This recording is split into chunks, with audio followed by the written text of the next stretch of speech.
come up. I think the problem is with this particular type of fraud, you know, if, for example, you wanted to steal an election, this would not be the way to do it.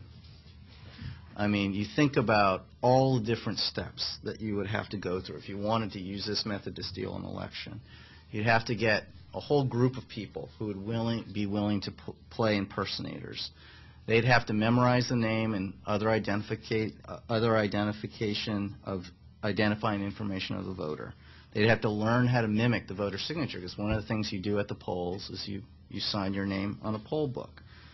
They'd have to travel to the polling place of the voter. They'd have to stand in line to cast a ballot in the voter's name.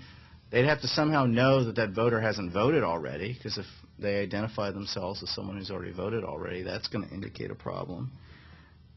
And what if the poll worker knows who the registered voter is? That again would subject them to criminal penalties.